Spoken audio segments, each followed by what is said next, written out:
नमस्कार दोस्तों, स्वागत है आपका आपके YouTube channel quality study portal पर। दोस्तों, ये हमारा ईडीएम एंड फ्रेजेस सीरीज का आपका 10वां पार्ट है और इससे पहले के सभी 9 पार्ट्स के लिंक आपको डिस्क्रिप्शन बॉक्स में मिल जाएंगे, वो भी आप जरूर देखिए। दोस्तों, आप कोई भी कॉम्पिटिटिव एग्जाम की तैयारी कर रहे हो, कोई स्टेट है या फिर कोई आपका ऑल इंडिया एग्जाम है, ये आपके लिए बिल्कुल हेल्पफुल है। और हमारा कंटेंट पूरा देखने के बाद आप बिल्कुल 100% श्योर हो जाइए कि आप किसी भी एग्जाम में आपकी ईडीएम एंड फ्रेजेस गलत नहीं होने वाले हैं। यहाँ पे जो हमने इमेजेस एंड ट्रिक्स का यूज़ किया है, उससे सिर्फ एक बार की रिवीजन से ही आपके माइंड में इतना सेट हो जाएगा कि आप एग्जाम में देखते ही करेक्ट आंसर को टिक कर देंगे। तो चलिए दोस्तों, स्टार्ट करते हैं। आज का हमारा पहला इडियम है बिहाइंड बार। ओके दोस्तों, बिहाइंड बार, दोस्तों बार का मतलब होता है सलाखें। ओके, आयरन बार्स जो ये आपके जेल में लगे होते हैं, जो आपने ये देखा होगा, ये वाले, इनके पीछे कोई पर्सन है, तो इसका मतलब क्या हुआ, हमारा जेल में होना। किसी पर्सन का बिहाइंड बार होना मतलब जेल में होना, टू बी इन जेल और प्रिजन। इसका एग्जाम्पल देख लेते हैं दोस्तों। The thief was caught and is now behind bar for 5 years। Okay, कोई चोर है, वो पकड़ा गया है और वो जेल में है और वो 5 साल के लिए जेल में है। ओके दोस्तों, बिल्कुल इजी है। सेकंड है आपका बिहाइंड क्लोज्ड डोर्स। ओके, तो पहले इसका मीनिंग देखते हैं। इसका मतलब होता है हमारा गोपनीय रूप से। ओके, अब दोस्तों इसको समझते हैं। देखिए, अगर आपके किसी भी कमरे के दरवाजे बंद है, ठीक है, इसका क्या मतलब है कि दरवाजे बंद है, अब कोई बंदा ना अंदर आ सकता ना बाहर जा सकता। जो भी उस कमरे में हो रहा है, वो अगर दो लोगों के बीच में हो रहा है तो बाहर किसी को खबर नहीं मिलेगी। ठीक है, तो आप समझ गए होंगे इसका क्या मतलब है। मतलब दरवाजे बंद करके कोई काम किया जा रहा है। ओके, कोई एक्शन है या कोई डिसीजन है, वो बिल्कुल प्राइवेट में और सीक्रेटली लिया जा रहा है। ओके, एग्जाम्पल देख लेते हैं दोस्तों इसका। Agreement was made behind close doors and no one knew the details. Okay, जो ये संधि हुई है, जो ये एग्रीमेंट बना है किन्हीं दो पार्टीज के बीच में, वो बिहाइंड क्लोज डोर बना है। तो इसकी क्या नियम और शर्तें हैं, वो किसी को भी नहीं पता। Bell the cat. ओके दोस्तों, आपने बचपन में एक कहानी पढ़ी होगी जिसमें कुछ चूहे होते हैं, वो प्लान करते हैं कि बिल्ली के गले में घंटी बांध देंगे, तो जब भी बिल्ली आएगी तो हमें पता चल जाएगा कि बिल्ली आ रही है, क्योंकि वो बेल बजेगी। और लेकिन फिर लास्ट में उनमें ये इस चीज़ को लेके थोड़ा डिस्कशन चलता है कि बिल्ली के गले में घंटी कौन बांधेगा, कौन बांधेगा। तो आज भी उस चीज़ को हम एग्जाम्पल लेते हैं कि बेल द कैट, कि सबसे जोखिम भरा काम है कि देखो, जो भी चूहा बांधने जाएगा बिल्ली के गले में घंटी, वो ही उसी के पूरे चांसेस हैं कि बिल्ली उसको खा जाएगी। तो अभी भी हम इसको यूज करते हैं कोई ऐसा काम रिप्रेजेंट करने के लिए जिसमें बहुत ज्यादा रिस्क इन्वॉल्व हो, कोई बहुत ज्यादा डेंजरस काम हो। ठीक है, तो इसका मीनिंग हुआ जोखिम भरा काम करना, to take on a difficult, dangerous और रिस्की टास्क। एग्जाम्पल देख लेते हैं दोस्तों। Rohit volunteer to bell the cat by confronting the tough professor about the low grades. Okay, Rohit ने वॉलंटियर कर लिया है, स्वेच्छा से अपना कोई काम करना होता है, अपनी मर्जी से जब हम कोई काम करते हैं तो उसको बोलते हैं स्वेच्छा, volunteer. To bell the cat by confronting the tough professor, जो प्रोफेसर ने सभी स्टूडेंट्स को लो ग्रेड दिए थे, जैसे कि आपको सभी को सिर्फ 70 मार्क, 60% मार्क, 50% मार्क, मतलब बड़े लो लो ग्रेड दे दिए हैं। पूरी क्लास में कोई भी 90 80 इतना स्कोर नहीं कर पाया है। तो उस केस में क्या हुआ है कि रोहित ने खुद बोला है पूरे ग्रुप को कि मैं वॉलंटियर करूंगा और जो प्रोफेसर हैं उनसे जाके बात करूंगा। कन्फ्रंट करने का मतलब होता है दोस्तों कि आपने कोई एक्शन ले लिया है और अब आपसे कोई उसके बारे में पूछ रहा है। जैसे आपने कुछ भी काम कर दिया और आपके पेरेंट्स अब आपको कन्फ्रंट कर रहे हैं कि आपने ये क्यों किया, उसको बोलते हैं सवाल जवाब करने को। Bend over backwards. ओके दोस्तों, इसका मतलब क्या है कि मदद करने के लिए अपना बहुत ज्यादा प्रयास करना। जैसे एक तो होता है कि आपने, किसी ने आपसे कुछ मांगा, आपके पास हाँ वो चीज़ थी, आपने दे दी, सिंपल। लेकिन ऐसा है कि अगर आपको भी उस चीज़ की बहुत ज़्यादा ज़रूरत है और आप तब भी उस पर्सन को वो दे देते हैं, तो उसको बोलते हैं बैंड ओवर बैकवर्ड। मतलब इसका पहले एक ये मैंने आपको मीनिंग बता दिया। अब देखिए, बैंड ओवर बैकवर्ड का क्या मतलब है कि जैसे कोई बंदा खड़ा है और वो बिल्कुल ऐसे मदद करने के लिए खड़े से बिल्कुल आपका ऐसे झुक जाए। ओके, इसको बोलते हैं बैंड ओवर बैकवर्ड्स, मतलब ये पीछे की तरफ झुकना हो गया, मदद करने के लिए बहुत बहुत अधिक प्रयास करना। देखिए, जैसे ये एक लेडी है, यहाँ पे इन्होंने देखा कि एक पर्सन है ठंड में, वो ठिठुर रहा है, तो इन्होंने क्या किया, जो अपना ही इनका ओवरकोट था वो इसको दे दिया। ये हुआ एक एग्जाम्पल बैंड ओवर बैकवर्ड्स का। क्यों? क्योंकि इस लेडी को भी ठंड लग रही है, फिर भी इसने अपना कोट इस पुअर व्यक्ति को दे दिया है। ओके, एग्जाम्पल देख लेते हैं दोस्तों। क्यूएसपी यानी कि quality study portal bend over backward to ensure every student understood the EDMs. Okay दोस्तों, अब इस एग्जाम्पल का मीनिंग आप मुझे बताएंगे और ये भी बताना है कि क्या आप इस बात से एग्री करते हैं या नहीं। Beside one self. Okay, beside one self का मतलब होता है बहुत ही निराश, बहुत कोई दुख चिंता महसूस करना, बहुत ही निराश होना, एक्सट्रीमली अपसेट होना।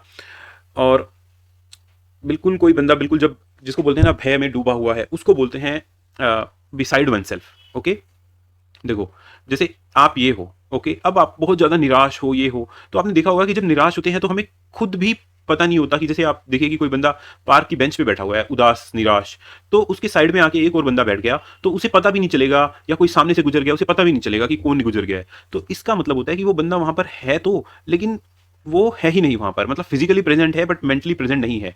तो बिसाइड वन सेल्फ मतलब खुद से दूर जैसे पर्सन के साइड में होना, मतलब अपने से अलग होना। वो कब होता है? जब बंदा बहुत ज्यादा निराश हो या दुखी हो। वो he was beside himself when he found out his dog had died. जब उस पर्सन को पता चला कि उसका कुत्ता मर चुका है तो वो बहुत ज्यादा निराश हो गया। Beside the mark. ओके, देखिए दोस्तों, बिसाइड द मार्क क्या है? जैसे ये आपका कोई मार्क है, किसी भी चीज का मार्क बना दिया और इसके इधर या इधर या इधर या इधर कहीं पे भी कुछ होना, लेकिन वो एग्जैक्ट आपके मार्क पे नहीं होना। ये मैंने आपका मार्क बनाया है और कोई चीज यहाँ पे है, यहाँ पे है, यहाँ पे है, लेकिन वो एग्जैक्टली यहाँ पर नहीं है। तो इसका क्या मतलब हो गया? कोई भी अप्रासंगिक बात या सटीक ना होना, जब कोई बात मुख्य विषय से हटकर की जाए। जैसे आप बोल रहे हैं कि चलो कुछ खाना खाने के लिए चलते हैं, तो अब बात हो रही है खाना खाने की। ओके, लेकिन तभी कोई आपका फ्रेंड आपको ऐसे बोल दे कि जैसे कि चलो दोस्तों आज हम कहीं पहले हेयर कट करा लेते हैं। ओके, तो ये बिल्कुल आपकी समझ गए ना, बिल्कुल वो बिसाइड द मार्क वाली बात हो गई। फॉर एग्जाम्पल, अगर आपके फैमिली में आपसे कोई पूछता है कि आपके इतने लो ग्रेड क्यों आए हैं, ओके, और आप उनको बोलने लग जाओ कि मुझे नाइक के शूज शूज चाहिए। ओके, तो ये वाली बात होगी बिसाइड द मार्क। इररेलेवेंट, बिल्कुल not accurate, do not relate, doesn't relate to the main point. Okay, जो मेन पॉइंट है उससे आप भटक गए हैं। इसका परफेक्ट एग्जांपल क्या होता है दोस्तों? His answer was completely beside the mark. Okay, आपने बहुत बार देखा होगा ऐसा कि एग्जाम में कोई क्वेश्चन आया हुआ है, आपको वो क्वेश्चन नहीं आता तो आप उसके आंसर में क्या करते हैं कि चलो कुछ तो लिख के आ जाता हूँ, और आप ए बी सी डी कुछ भी आए वाए उसमें लिख के आ जाते हो, तो बट उससे फायदा कुछ नहीं होता, आपको आंसर नहीं उसके मार्क्स नहीं मिलते हैं। बेटर हाफ दोस्तों, बेटर हाफ का मतलब होता है आपकी वाइफ। जैसे आपने बहुत जगह पर देखा होगा, बहुत सारे लोग मानते हैं कि एक पर्सन की पर्सनैलिटी में उसका और उसकी वाइफ दोनों का अ, समावेश होता है, तो उसको बोल देते हैं बेटर हाफ। मतलब जब शादी हो जाती है तो जनरली ये माना जाता है कि अब वो दो लोग नहीं है, वो एक सिंगल ही पर्सनैलिटी है। तो इन दोनों को एक सिंगल पर्सनैलिटी अगर मान ले तो इसमें से वन हाफ हो गया आप खुद और सेकेंड हाफ हो गया आपकी wife. My better half is my best friend, मतलब जो मेरी वाइफ है वो मेरी बेस्ट फ्रेंड भी है। Between the devil and the deep blue sea. Okay दोस्तों, डेविल का मतलब होता है शैतान, जैसे ये आपको दिखाया गया है, और डीप ब्लू सी होता है आपका गहरा समुद्र। ऐसा समुद्र जहां पे बिल्कुल गहराई हो, जहां पे आप डूबे तो बचने का दूर दूर तक, मतलब दूर दूर तक ना कुछ पत्थर है ना कोई खाड़ी है, कुछ भी नहीं है, उसको बोलते हैं। तो इस सिचुएशन में क्या हुआ कि देखो दोस्तों, आप इधर जाओगे तो भी फंस गए और इधर जाओगे तो भी फंस गए, इधर गए तो समुद्र में गिर जाओगे, इधर गए तो आपको डेविल खा जाएगा।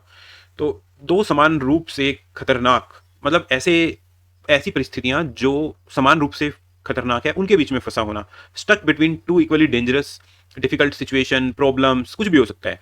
Choosing between two bad job is like being between the devil and deep blue sea. Okay, इसका एग्जांपल क्या हुआ कि आपके पास दो बुरी जॉब्स हैं। ओके, ये भी आपको अच्छी नहीं लग रही, ये भी आपको अच्छी नहीं लग रही, उन दोनों में से किसी एक को चूज करना ऐसा है जैसे कि between the devil and deep blue sea, beyond one's mean. Okay दोस्तों, मीन्स का मतलब होता है हमारे जो साधन होते हैं। ओके, साधन जो एक तरीके से हमारे पास जो पैसा होता है उसको बोलते हैं हम साधन। ठीक है, मॉनेटरी फाइनेंस की टर्म्स में बोलें तो पैसा, अगर हम अपनी फिजिकल स्ट्रेंथ में बोल दें तो पावर। ओके, वो तो अपनी क्षमता से अधिक खर्च करना, beyond our means, spending more money than one can afford. Okay, going on a foreign vacation every year is beyond my means. ये इसका एग्जांपल क्या दिया हुआ है कि हर साल, एवरी ईयर, हर साल विदेश में छुट्टियां मनाने जाना मेरे मीन से बाहर है, मतलब मेरी क्षमता से अधिक है। एक्चुअली एक बार भी जाना क्षमता से बाहर ही हो जाता है आजकल। तो देखिए, इसको समझाने के लिए मैंने आपको एक पिक्चर बनाई है। यहाँ पे कोई एक पुअर फादर है और वो अपनी बेटी को एक बहुत अच्छा लैपटॉप गिफ्ट कर रहा है ताकि वो अच्छे से पढ़ सके, लाइफ में अपना कामयाब हो सके। तो ये एक परफेक्ट एग्जांपल बनता है दोस्तों। आपने देखा होगा कि आपके जो पेरेंट्स होते हैं वो अपनी सभी विशेष को पीछे छोड़कर आपको अच्छे से अच्छा रिसोर्स प्रोवाइड कराते हैं। तो आपकी भी ये पूरी रिस्पॉन्सिबिलिटी बनती है कि अपने सभी दुख दर्द को भूल के, अपनी सभी परेशानियों को भूल के, अपने जो फालतू के बहाने हैं वो करना छोड़ के आप अपना पूरा फोकस करें अपनी पढ़ाई पर और अपने पेरेंट्स के लिए कुछ करें। बिग बक्स, बिग बक्स का पहले मीनिंग देख लेते हैं दोस्तों। बड़ी कमाई। बहुत अधिक पैसा होना, मुनाफा होना, a lot of money, big earning, profit. किसी को किसी चीज़ में बहुत ज़्यादा पैसा मिल गया, बहुत मोटा मुनाफा हो गया, उसको बोलते हैं बग्स। दोस्तों आपने कहीं अगर हॉलीवुड की मूवी देखी होंगी तो उसमें डॉलर के लिए भी हम बग्स का यूज़ करते हैं, ओके? तो मतलब बिग बग्स मतलब पैसा। अब देखिए दोस्तों, ये आया कैसे, पुराने टाइम में क्या होता था, जैसे जब बार्टर सिस्टम चलता था, जैसे मेरे पास अगर 1 किलो चावल है, तो मैं आपको बोलता हूँ कि मैं 1 किलो चावल दूँगा, उसके बदले मुझे 5 किलो आटा चाहिए। ऐसी चीज़ें जब हम पैसा नहीं चलता था, तो तब बहुत सारे लोग क्या करते थे कि जैसे बग बग होता है हमारा, जो एक्चुअल बग का मीनिंग होता है वो हमारा ऐसा इस टाइप का जो हिरण होता है जिसके ऐसे सींग होते हैं, बारहसिंगा जैसे, उसको बोलते हैं हम बग। तो जैसे बड़े हिरण के लिए आप बार्टर कर रहे हो, जैसे आपके पास कोई बड़ा हिरण है, तो उसके टाइम आप बोल रहे हो कि मेरे पास तो बहुत बड़ा हिरण है, बिग हिरण है, अब आपको बार्टर चाहिए तो मेरे को लाइक इसके बदले में 100 किलो राइस दो, ठीक है? या 50 केजी आटा दो। ऐसे कुछ करके आपके पास जब बड़ा हिरन होगा, जिसको ज़्यादा लोग खा सकते हैं, उसके फैंसी आइटम्स बन सकते हैं, तो उसको बोलते हैं दोस्तों, वहाँ से ये आया है। पुराने टाइम में बिग बग वो यूज़ करते थे बार्टर सिस्टम के time. If you want to earn big bucks you need to work hard. अगर आपको ज़्यादा पैसा कमाना है तो आपको मेहनत भी ज़्यादा करनी पड़ेगी। दोस्तों यहाँ तक वीडियो को देखने के लिए बहुत ज़्यादा धन्यवाद। दोस्तों हमारी वीडियोस आपको अगर पसंद आ रही हैं तो प्लीज़ आप वीडियो को लाइक कीजिए, अपने दोस्तों के साथ शेयर कीजिए, हमारे चैनल को सब्सक्राइब भी कीजिए। दोस्तों आपका एक भी कमेंट और आपका एक लाइक शेयर हमारे मोरल को बूस्ट करेगा और हम और ज़्यादा मेहनत करके आपके लिए अच्छे से अच्छा कंटेंट लेके आएंगे। चलिए दोस्तों, थैंक यू।